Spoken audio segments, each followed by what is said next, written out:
Great. Well, welcome everyone. We're here in beautiful, snowy, and recently sunny Bozeman, Montana, in the Peak Ski showroom. We're here with a really interesting panel of people today to announce something really exciting. But first, I'd like to let the visuals do the talking and run a quick video to ease us in.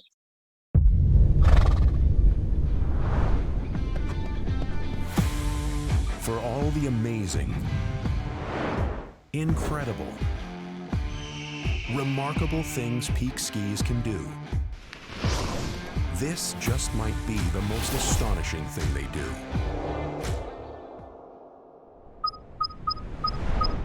They talk to you. Introducing PEAK Lôc8, a tracking and locating technology fully integrated inside the ski. It works with Apple and Android devices and is externally rechargeable. It's technology that skis have never had before, integrated into a performance ski the likes of which the industry has never seen before.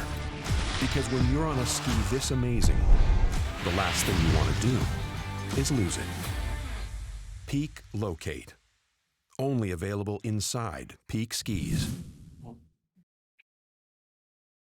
Great. Well, now you finally have a solution for when you've had one too many margaritas and you can't find your skis on the racks, or maybe you've launched off of a cliff and you lost one in the snow. We finally have a solution for that.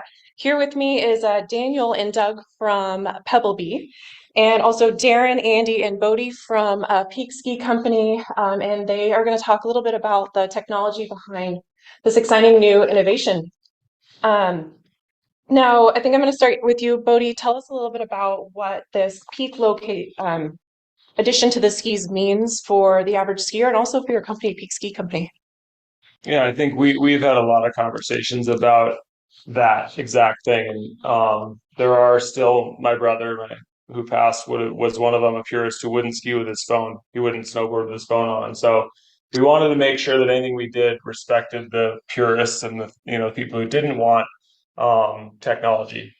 But in this case, even those people, I think, will appreciate it when, like you said, they drop a cliff and the ski shoots off somewhere down the hill and they have trouble finding it. We have two guys that I skied with within the last 2 weeks who still haven't found a ski from this winter. It was an extreme snow winter here in Montana, but I think there's going to be a lot of different things that we'll learn about this. I think the idea was more to partner up with an amazing company and great people and try to put something in place that hadn't been done before. And I think honestly, we'll learn the use cases as we go. But for me, every aspect of it I can see how in certain circumstances I would use every aspect of what, the PEAK Lôc8 technology can give us. And I think, technology is moving, right? It's not a shock to any of us. And I think being early in on that and learning and discovering as the technology itself innovates, these guys are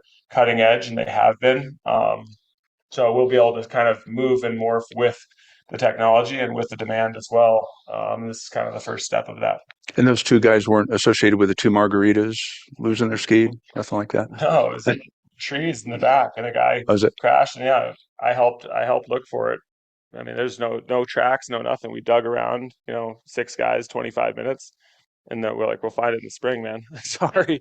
So yeah, I mean, there's the obvious use cases, and then I think there will be a lot more that kind of evolves as we grow it. Yeah, very diverse, and also brought up a good point about people who don't like to really bring technology on board with them when they go skiing. Like sometimes you want to go out for a backcountry and not deal with your phone and turn it off and maybe even turn it on airplane mode or leave it in the car. And I think one of the things I noticed about this new integration is that it's really subtle and it doesn't have to be there if you don't want it to be. I think, did you want to, I think I wanted to go to Daniel next and talk a little bit about Pebblebee technology and how it came to end up in a ski. Yeah, thank you all so much for the opportunity to be here with you all. We're incredibly excited to partner with Peak Skis. I think, the day we set foot here in Bozeman, Montana, Peak Ski headquarters, we were greeted with a very warm welcome.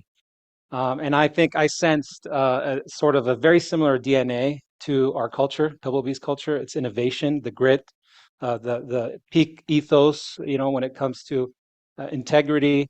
So that really resonated well with Pebblebee and the team. And as Peak Ski says, they're not here to do what's already been done. So that really resonated well with us. And my background, a little bit about my background: technology, tracking business for a couple of decades now. Started with a public defense company, and then co-founded Pebblebee about a decade ago, specifically focusing on innovation as our pillar, and then also working on proprietary patented tracking solutions, technology, specifically focused on cross-platform compatibility, rechargeability, features such as LEDs, buzzers, etc. Things that you might not think that are very essentials, but like USB-C connectivity, connecting with USB-C to charge your devices. Something that hasn't been done in this industry. With my love and passion for skiing for the last 30 years, I feel that most people might relate that the stress induced by misplacing your skis, or the type of stress that comes from losing your skis is quite tough, and so I think the fact that we started pairing and integrating our technology into Peak Ski, and making that available, is something that I believe is going to be revolutionizing the ski industry. And especially with Bode Miller's invention with the keyhole technology, I think it's a game changer in the ski industry. But it's also sort of serendipitous in a way where we integrated our technology into the keyhole technology, right? That worked out pretty well. Really well, with no cause to any integrity of the ski or anything like that. So we believe it's a perfect solution. It adds unparalleled peace of mind to the skiers. We believe it adds assurance and security for skiers to track their skis, to make sure their skis are protected. We believe that in this era, I think, of technology, we could definitely build our technology into so many other verticals, such as skis, and additional verticals and markets. So I think it's very exciting. I'm super thrilled in regards to that collaboration. Very excited about revolutionizing the ski industry together. And I really want to appreciate you, Andy, and Darrin, and the Peak Ski team, and Bode Miller. And then, of course, this wouldn't have happened without the Pebblebee team making this a reality. So I really appreciate being here today. Thank you. Yeah, and you bring up another good point, which is that skis are an investment for a lot of us, and you can't ski with one. So if you lose one, you essentially lose the set. Yeah, Right. Um, That's right. um, Darrin, you're gonna kick it off next, right? yeah, Darrin, you've been in Montana for a long time, deep roots, went to Yeah, MSU. off and on. Yeah. Tell us a little bit about your background and how it and what you've brought to Peak and how it relates to this great next new Yeah. leap. Yeah, thanks, Mira. So, I went to school here at MSU, undergrad in mechanical engineering, master's degree in mechanical engineering. And I'm really, really fortunate, and probably a small percentage of people that actually knew what they wanted to do in college. I knew even before college that I wanted to build skis. It just felt it's a calling for me going back to high school, and I knew that's what I wanted to do. And to do that, I needed to study mechanical engineering and learn all about composite materials. And I was patrolling at Big Sky all through the 90s as I was going to school here, back when there was not many people at Big Sky. It was very different back then. I had the mountain to ourselves and just ripping around all day. So it was a great time. But I knew I wanted to build skis, and I also knew to do that I probably wouldn't get hired right away building skis. So I went to work for this small aerospace company out in Seattle, which happened to be also right by K2. And then eventually I got on with K2. It was Boeing. Yeah, it was Boeing. And then was lucky enough to actually get to build skis and be in the outdoor industry for over 20 years. And then when I moved back, I actually was in the ski industry through 2018. And, and I think Bodie and I probably feel a little bit about the same on this. Like, skis were just getting a little bit stagnant. We'd done so much with shapes and rocker and side cut. And a lot of these design variables had kind of run their course. And the question keeps coming up, what's next? And so I actually left the ski industry for a few years, came back here to work in R&D in Bozeman, at Sitka in product development. And then I get a call from a good friend one day, and he said, "Hey, you really need to talk to Bode and Andy." And I'd heard about Peak launching, and I had actually talked to Bode a little bit in the past on some ski boot stuff, and I knew just how many great ideas were inside Bode's head, and to think, oh, there's this new company that Bode's involved with, and Andy's co-founded with him, and like we just get to innovate. It was very, very appealing to me. So I came in and talked to Bode and Andy, and it was just obvious this was meant to be and the place for me to be. So I came on board here just in September of last year, and since then, it's just been about innovation. We're really an innovation company disguised as a ski company. Right? We have so much that we want to do in this industry, and we have the leeway to do it. And it wasn't long thereafter, after I started, Andy brought up, "Hey, I've got this idea.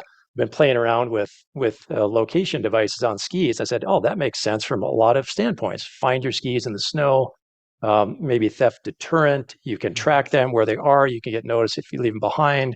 Just a lot of things that clicked from a user standpoint, because I really think from solving problems for the consumers, right? And innovation isn't really innovation unless it's useful, right? Something can be new and different and not useful, right? It's not worth doing. But it was apparent to me that this technology, if we were able to do these things, would be really useful to us as skiers. So it was really intriguing. And so we started thinking about the design cases, the use cases, and the design criteria. And so Andy had been, duct taping devices to his skis, right? Or we thought about maybe building a housing to injection mold and then entrap a device to bolt it on to a ski. And then some of those things are plausible.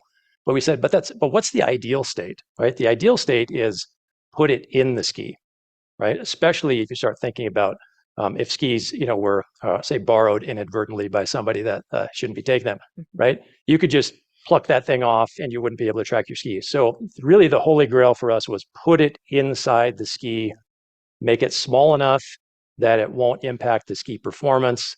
And then it was also, well, could we make it wirelessly rechargeable inside the ski? Because obviously you can't put a device that needs a battery and mold that inside a ski, right? It will only have that battery life and then it's done. So we said, could we make this wirelessly rechargeable? Well, then a good friend of mine said, "Hey, I've got these guys in Seattle you need to talk to, Pebblebee." And next thing I know, I'm talking to Daniel on the phone, and everything's just clicking as some things do sometimes. And Daniel's just checking off all these boxes and said, "Okay, you've got to get here. You need to come to Bozeman as soon as possible, and we have to talk about the design and how to integrate this." So Daniel flew out, and within about 10 minutes, it was obvious that we could do essentially everything we wanted to do on this list of design criteria with the Pebblebee technology.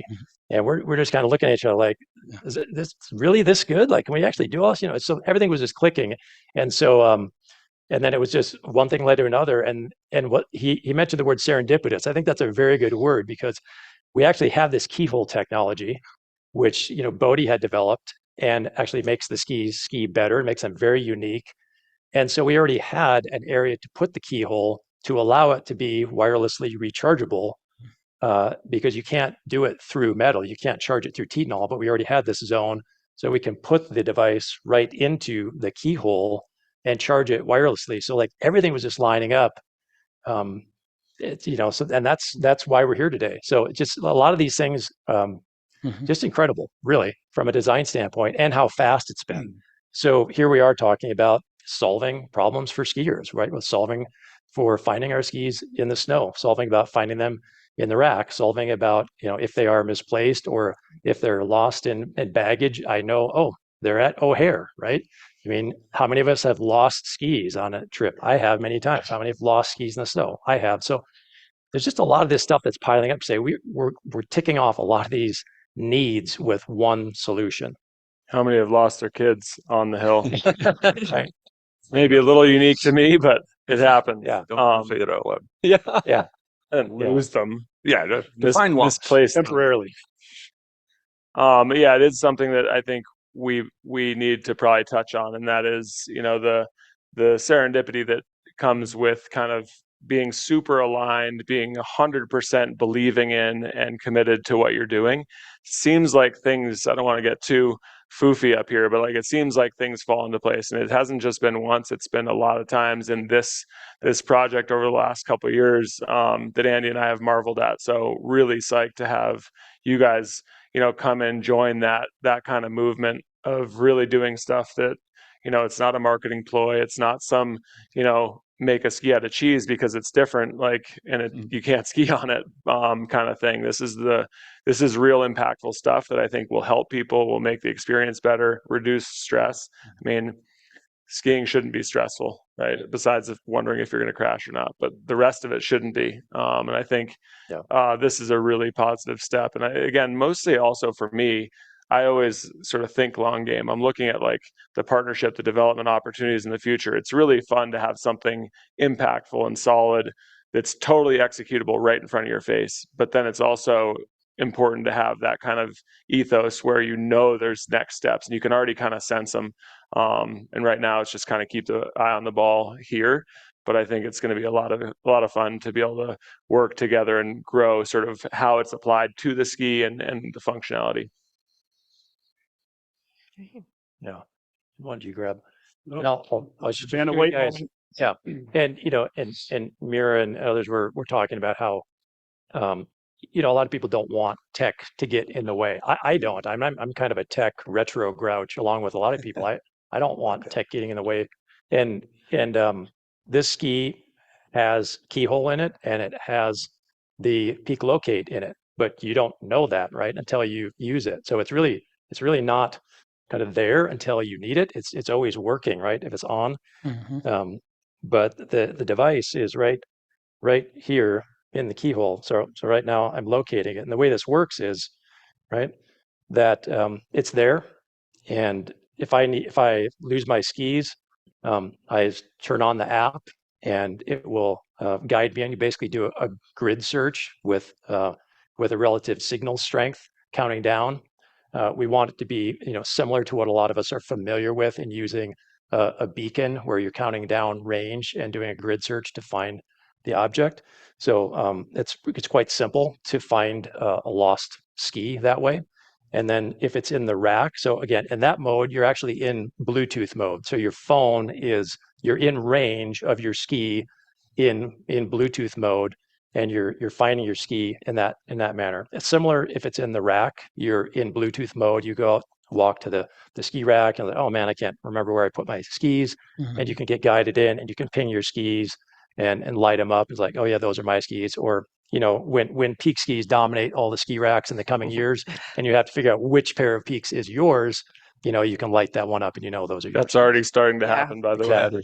And Darrin, you were up at Bridger this last weekend testing this, weren't you? Yeah. I've been testing this in snow off and on over the past couple of weeks and months, and it's locating it because I was pretty skeptical, right, of this at the start. It's like, can you really find skis with Bluetooth? And was told flat out that it was impossible, and it is in fact very possible. I've been finding devices easily buried a foot, 2 feet, 3 feet at ranges 30, 40, 50 yards, depending upon snow density, timber, things like that.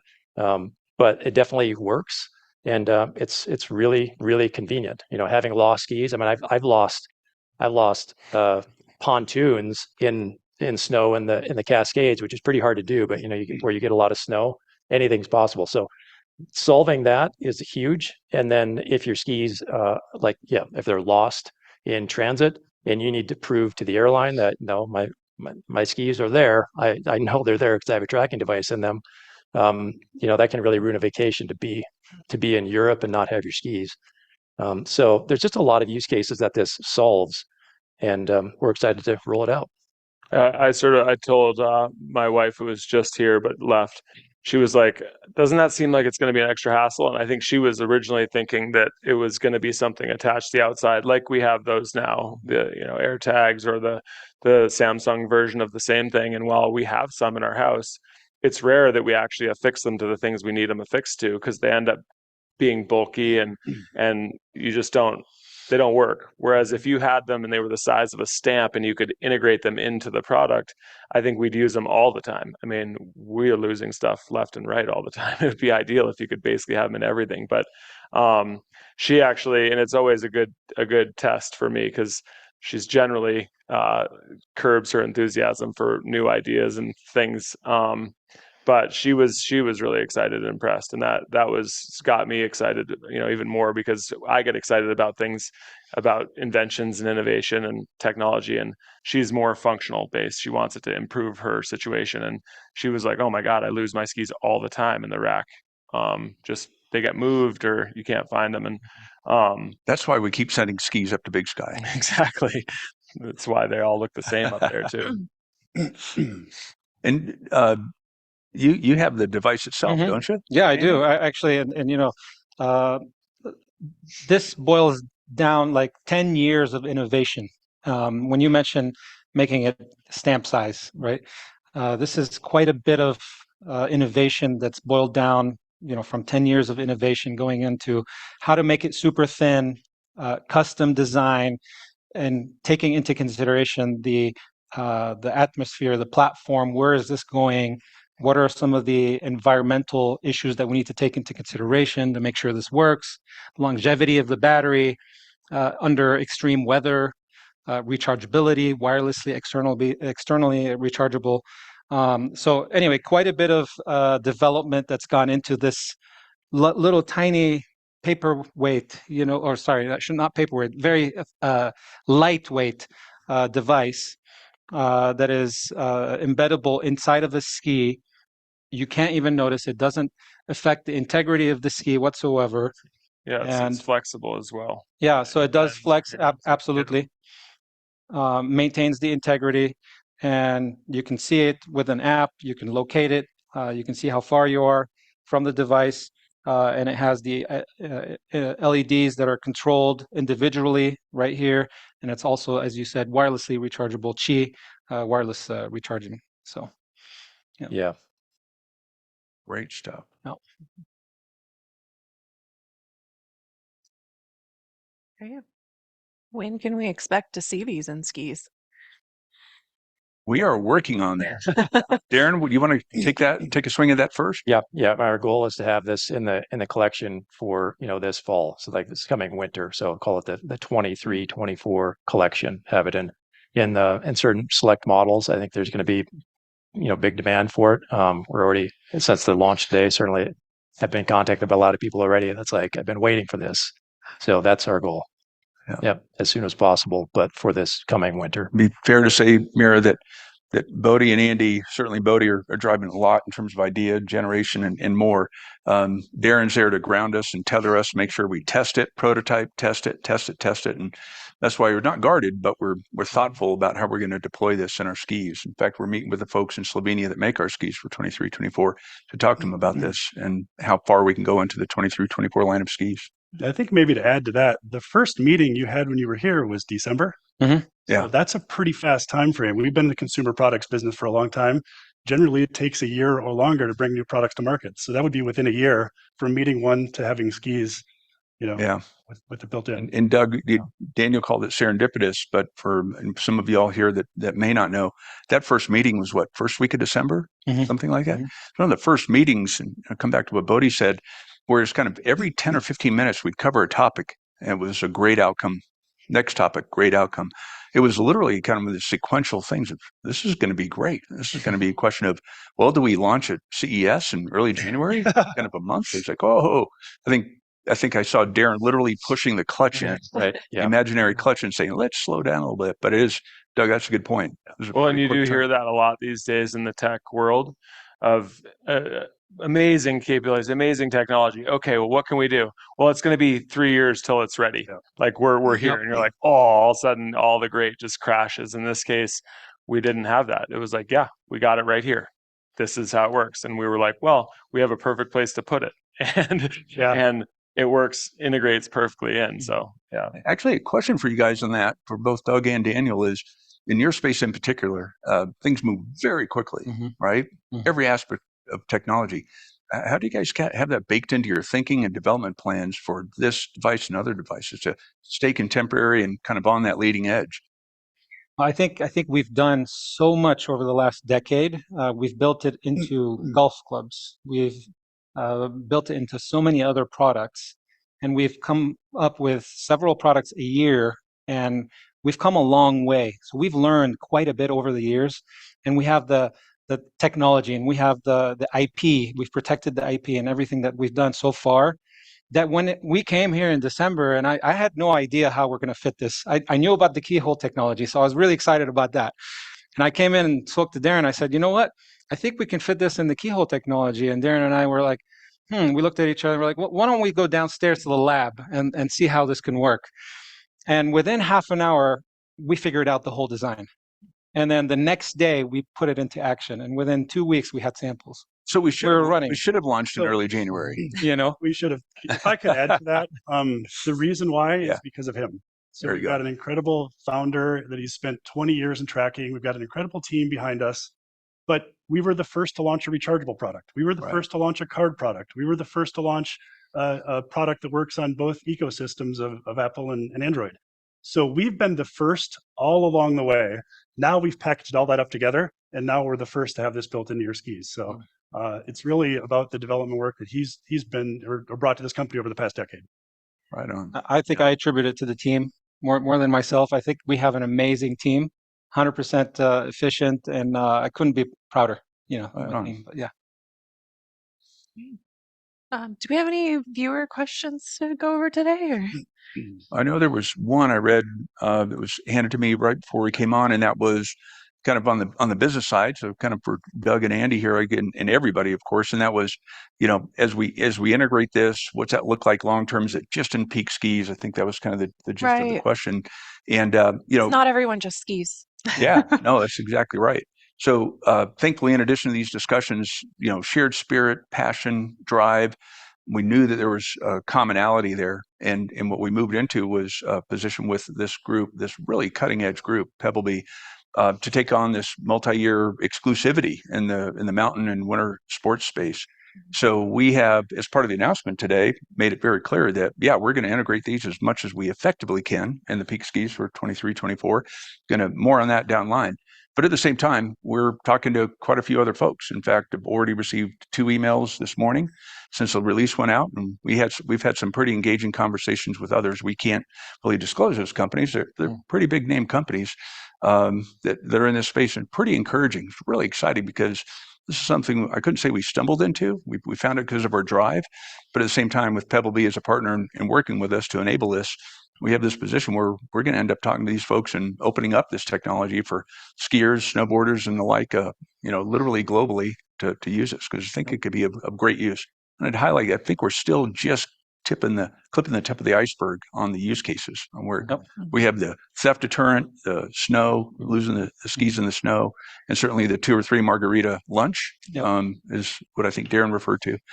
In terms of, we can't remember where I put my truck and my skis, and now I got it. So, but I'm really proud to be working with you guys on this partnership. Couldn't have a better partnership. Likewise. What, Doug, from your perspective, you're looking at other sports and the like. How do the other sports like golf and I think when I joined the company a year ago and sat down with Daniel, we determined that we cannot be a consumer product company only. So if we sit on shelves next to the other incumbents, it's not going to be a successful business. So we decided short term, we needed to launch the new products that we brought to market last year that brought innovation in LEDs, cross-platform ecosystem, all the things we've already talked about. But then really, how do we extend that to the business world and then embed it? So this is the first one. We've announced golf in the past, but we're looking to extend to to the bike field, certainly pets, automotive. And so there's a number of other segments that we believe we can take this technology and extend it to, like we've done with you guys. So really a B2B strategy that complements the B2C business we've had. And I know in that same way, maybe my follow-up question for you guys here in kind of this live webcast, there's iterations of this. This is the first iteration we're looking to deploy and integrate into our skis. But Danielle, you've talked about what's downstream, what's downrange for other things that we might see out of this device working with you? You know, right now we can see 2 to 3 years from what we can provide and enable. I think tomorrow, if you ask me, or next week, I'll come up with more solutions and more, because technology is so fast paced. Didn't you guys come up with an idea 10 minutes ago? We did. We just did. So I think it's very exciting to see what we've developed so far. And I think we're going to be launching this later this year. So it's very exciting.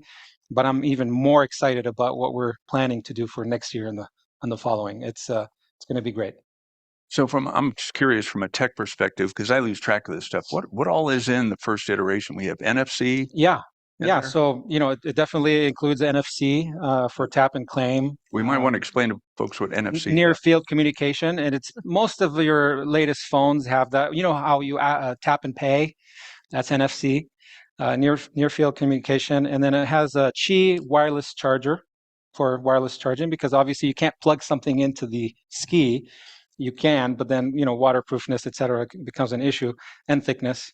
It obviously has Bluetooth. We use the best, we think is the best in the market, which is Nordic. It's a Norwegian company.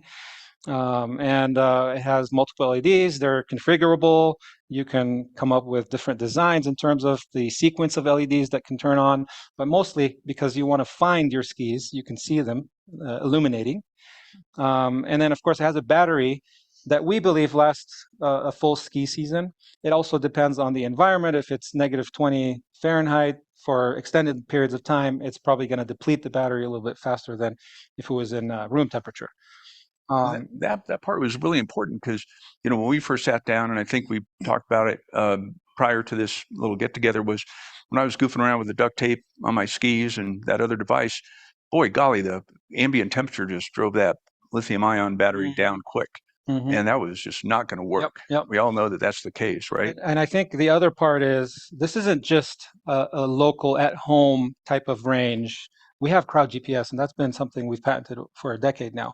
And what that means is we leverage the density of the network outside of the physical range of Bluetooth.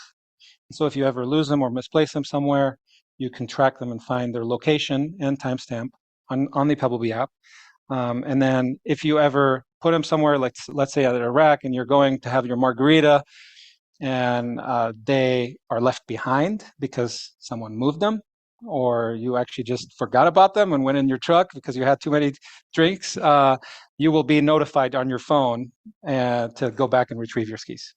By the way, I think we need to switch off of the margarita reference and kick into wild rye. Yes, there you go. Bourbon and rye. It has a special Peak bourbon and rye too, so we can switch here. Looking forward to it later. The use case I think is worth touching on of that we talked about losing your skis from the airport, or, you know, in the plane baggage, or, you know, we like to say inadvertently taken by another person versus stolen. But how does it track that, and how does that work? Is that the crowd? Crowd GPS. Essentially, you can think of a cell phone or yourself walking by as a cell tower. Imagine all the phones nearby are cell towers.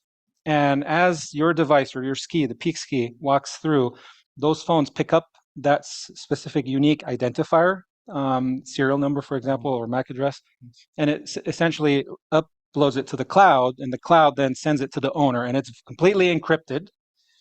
And then you get a timestamp and a location of your ski. Doesn't matter if you're halfway around the world. It works that way. And it's great when it's being shipped. I just came here. I went to Big Sky in Jackson Hole. Great experience. But I was having this panic attack, you know, the toll that has on you for, you know, if you thought you lost your skis. Did they actually come, you know, with me on the plane? Because if they didn't, I don't know what I'm going to do. I love my skis. And it's not just that I can replace my skis. I actually have an emotional connection to my skis. The experiences I've had with my skis, I don't want to lose my ski, not just because of the value and the cost to replace them, but the time that's lost, the experience that's kind of gone from, I'm so excited about, you know, skiing Big Sky, and now it's like, I don't know what to do, you know? So I think the value there is so much more than just the cost of the ski. It's your time, the peace of mind. Right. You know, Daniel, speaking of peace of mind, you mentioned this about the encrypted element Private, of the yep. packet. There's understandably in the past year, there's been quite a bit in the consumer press about tracking devices and folks that don't have kind of goodwill using them. It's pretty secure technology, right? Absolutely. Absolutely. How is that? Well, it's encrypted, so no one can see it except for the owner. And there's quite a bit of technology and years of experience built into this that we feel is completely anti-spoofing, anti-stalking capability is already built in and tested, over the last year. This isn't our first implementation of this. We've developed over the years, and last year we've announced, for example, the clip and card, which is also works with Apple Find My and Pebblebee, iOS or Android. We're the only company in the world that can do that today, and we're excited about announcing new products that in a couple months from now. And we'll be talking a little bit more about that in the future. Notice how he's making a quick U-turn out of that point. Did you catch that? Yeah. Well, one other thing we talked about in the video and also the press release that went out today, working up in Beehive Basin, goofing around with the duct tape and that tracking device, that's one platform. And quick market research for us here at Peak Ski Company is we're going to be taking Peak to Europe fairly aggressively, basically, over the coming months. And we take a look at the market over there and look who's using what devices, the simplistic tone. This is stuff you knew years ago. But we talk about it works well with both of the prominent platforms basically in the world. And here in the States, it's 64% use of Apple iOS, and then the balance is Android. Over in Europe, though, in the continent, it's almost exactly opposite, right? And so that was one of the criteria when we first chatted with. That was one of those segments where I went, really, this is great. It works with both. You glance right by the multi-platform deal. That's a big deal. Cross-platform compatibility. Yeah. That must have taken a little bit of while to get permissions and that technology. It's definitely because we've been in that business for a decade now, right? And we know it extremely well. And it's not just that. When we design products, we don't design them for low cost. That's not doesn't even come into the equation initially. I mean, Doug knows. It's all about best user experience. What can we do to make sure this is the best user experience? We always strive for that. And for consumer products, like consumer electronics, it's very difficult. So I think especially in this market space, it's very difficult. And that's how we started with a clip that has LEDs that are RGB LEDs, which means multicolor. So I think initially you think, well, why is that? What's the point of that? Well, look at now what we're doing with the skis. So it all kind of builds upon itself, and it brings us to where we are today. I think it's totally serendipitous, the fact that we met together and the fact that the keyhole technology is already there. But it's also everything we've built over the years and Peak Ski has built over the years that we've kind of come to this peak moment. No pun intended. Well played. It seems to be a friendship and a business partnership based on both of your experience kind of converging, which is really interesting. Darrin, I'm curious because you mentioned earlier about coming and joining the team, and Bode and I are, of course, thrilled to have you on board. But, we talked about innovation when you first came on board. And did you think we'd be in this moment not too long after joining the team? No, I mean, this is, as I think you all can gather, this is just really fast to design and evolve really any product. And I think a product kind of this magnitude of what it's going to do, it's very fast. As you've said, I'm here to execute and ground. And, I've definitely gotten, you guys are pushing, which is great. And we're all pushing to make the absolute best product in the fastest way, but make sure that it's absolutely dialed before it's launched. And that's why we're here today. I mean, we wouldn't be standing here or sitting here rather talking about it if we didn't fully believe that this was going to do exactly what we say it's going to do. So those other strategic initiatives, we're going to now focus on those, right? Get those done by October? Yeah, maybe. The grounding doesn't stop. You have to hold on really tight. Right. Yeah. Great.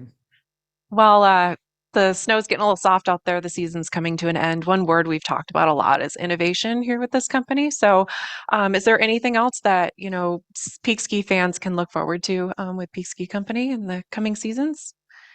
Bode? Yeah, I think actually, it's a phrase borrowed from Pebblebee is that, for us, the same thing. Cost doesn't have any bearing on it. marketability doesn't have any bearing on it. If we think we can make something better, even if it's just nominally better, or experiment with something else that ultimately you can't see necessarily where it's going to lead to, but you understand that the knowledge and the experience is all really critical. So it was a fun little exercise this year to build skis that, in my opinion, outperformed what was out on the market. And we got a lot of positive feedback, and people said, well, what are you going to do from now? And I said, we're going to make them better. Like, of course, like that's what we're going to do. And I think within our circle, we understood that that was very possible. It was just looked strange from the outside, because that's the normal perception is when you're better, you just like at least coast a year, right? Collect some revenue on that or whatever it is. And I think it's really, and it's an important part of our DNA at Peak, is that even if it's something small, in this case we have some bigger adjustments that we've learned from, and we're in a constant state of learning, figuring out, testing, experimenting, learning, testing, figuring out. And that's why Darrin and I have known each other loosely for 25 more 30 years almost, when he first came on at K2. There's a lot to be said for that as a part of the company, not just as a one-off in one specific initiative. Okay, let's figure this out, and then it's kind of capped off. That's just what we're doing across the board. And yeah, it's exciting for me. That's why I like it. There's kind of a circular reference, by the way, to the K24 that had the blinking lights in there with the Pizio, right? Right. Somehow it comes back full circle. Bode, what the advanced materials, thermoplastics, and the reengineering of how skis are made? Yeah, I don't think we want to get too far ahead of ourselves, but I think we've referenced things over the course of the last year. And again, it's partly the challenge. It's also partly what gives us so much energy and enthusiasm for it, is that these aren't little things. This is not a little thing. What you guys have done is like, it's a game changer. The device is pretty small. Yeah, the device is small. Yeah, the concept and the impact is massive. And we have both on the advanced thermoplastics, or the material side of things in skis. Darrin and I had talked about it a lot. It's run its course. You couldn't do much more. So, and there was obvious reasons for that. The manufacturing process itself was static, and that was causing the other thing to be static. And it was the chicken or the egg. Nobody could figure out how to get out of that little cycle. And we've figured it out. So, it's that those are things that, as we start to get to the place where we are now, where we really have everything done and lined up, and we can show people and demonstrate with the product in hand, my enthusiasm will go up.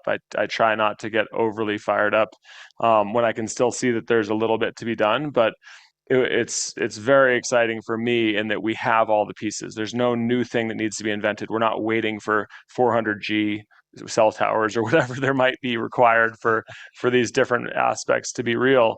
It's just about executing, and that's why it's great that we also have an incredibly strong team at Peak. Exactly.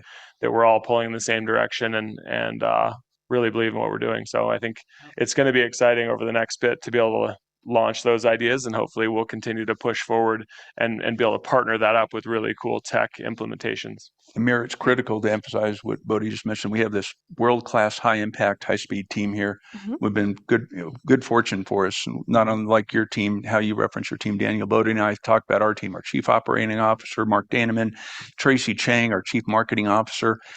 We just have this great team across the board that we've stood up the company and gotten the skis out there in the market. But the team is what's really enabling this all to take place. And that's couldn't be doing it without the team, without this group of folks here in Montana. Yeah. High speed, low drag. I'd love to take a moment and allow the audience to ask any questions that they might have as we've been chatting up here. We stumped them.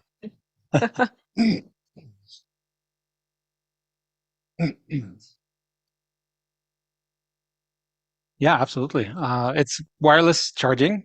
So, some of your phones today, the latest phones, wireless charge. So if you have a car, vehicle, latest vehicle, it has a wireless charging port. So you just put your phone on it and it wirelessly charges. So it's the same technology. It is an externally rechargeable device that basically is placed on the ski once a year, once a full ski season. And it takes a matter of an hour max, and it charges for the entire ski season. and that's it. That's simple as that. It's a standard Qi charger. You can buy it off of Amazon. Yeah.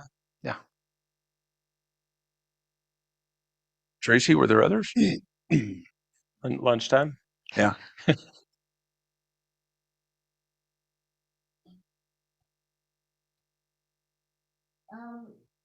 What about, can you describe the search process, what that looks like using the app, especially when you're out in the backcountry? I want to repeat the question to make sure. Yeah, I think the question was, can you talk about the search process and a little bit more if you were in the backcountry? Yeah, I think I alluded to that a little bit earlier, right? So you'll have your phone on app, say your ski shoots off and submarines under the snow, you're on a steep pitch and it goes downhill. You basically would start a grid search, kind of like an old school beacon search. And it may be that it's not very far away. So as soon as you turn your phone on and press find, find my Peak 98s, right? That you're in range, and it will say, and it will give you a range. You basically start at 100. It's not a meter or a yard readout. It's a signal strength intensity, which is converted to a relative distance. So it'll start high. So kind of like we're accustomed to with the beacon search. Mm-hmm. And then as I get closer to that device, it will count down. I'm getting closer and closer. It's, I'm getting hotter or colder. And if I go past it, then it would start to go back up. So just like really a beacon, right? So you're just doing a grid search. Pretty self-explanatory for those of us who have done that's why hide and seek or any hiding with our kids. You're warmer, right? It's pretty easy to tell. That's all it is. And so you're going to get to the lowest point, and that's where it is. And if it's down, a foot, the reading is going to be really low, and you just dig and find it, kick in the snow. There it is. So it's really, really straightforward. And it works. Yeah. Good deal. Trace, anything else? It's going to be incredibly expensive, but an incredible value. Yeah. We're still kind of working on that. We're going to, like I mentioned earlier, the question was pricing on the skis for 23, 24, and points beyond. Darrin and I are going to Slovenia to meet with our friends at Elan who make our skis, and we're going to visit with them. Talk first about implementation and putting it in the skis and feeling really good about that. We'll take that on here in the next month or so. Cheaper than losing them. What's that? Cheaper than losing them. It is. I'm going to whip out the line of peace. What's the value of peace of mind? Right. Yep. Set that aside. But, it just respectfully, there's so many great skis. We've all been on great skis, still love them all. And as you've heard me say, I've never met a horse mounting a pair of skis or a dog I didn't like. And in this case, there's some great skis out there. We're confident in these skis that Bode concepted and designed. They're very good skis, quite confident. But we also set the price point this year at a pretty reasonable level. And that's not a setup for anything other than we know we're very, very competitive, and we'll always be very competitive in the market, no matter what. Always will be. A lot of people are asking where they can demo. Well, that's it. Yeah, I'll take that one. Yeah. We have number one. Most importantly, there's a 30-day money-back guarantee on Peak skis. So the ultimate demo is to order them, receive them, mount them, ski them. If you don't like them, no questions asked. Ship them back to us.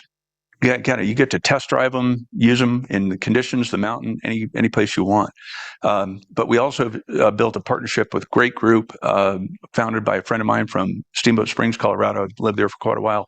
Ian Pritchard, and Black Tie has outfits all across the Western United States and even in Boone, North Carolina. And we have a great partnership with Black Tie where folks can check into their local Black Tie operation, or not their local, but when they fly to a resort and get access to Peak skis there. Now, that's obviously not inclusive of PEAK Lôc8, but in the future it will be. It's a great question. Was that question sent by Ian at Black Tie?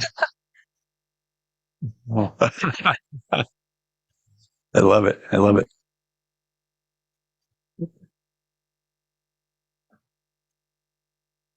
Appreciate that. You guys got any closing comments?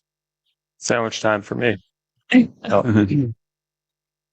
No, just I think speak for all of us that we're just really excited to launch the technology, and surprised at how everything fell into place. And it just feels like it's the right product at the right time. The market's ready for this. All the people I know who ski, they're ready for this. They want this, right? This is going to help us all as skiers and not interfere with our experience in any way. It's only going to enhance it. So we're looking forward to rolling this out.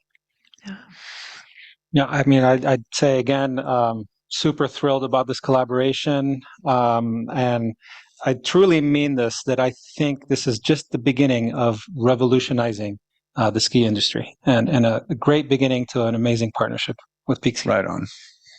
Mira, what do you think? I'm excited to tell which Peak skis are mine because it's getting pretty crowded out there. Thanks everyone for tuning in. If this is just the first year Peak skis, I'm very excited to see what the next few years hold. So that's right. We're almost a year old, Bode. We've got 1 year anniversary coming up. That's right. Good deal. Mira, thanks so much. Yeah. Mira's with Outlaw Partners up in Big Sky, Montana, good friends of ours, and they helped us put this video together. And really appreciate you coming down. Of course, another great partnership. Right on. Right on. Thanks. Awesome. Thanks, guys. Yeah. Thank you. Yeah, thank you.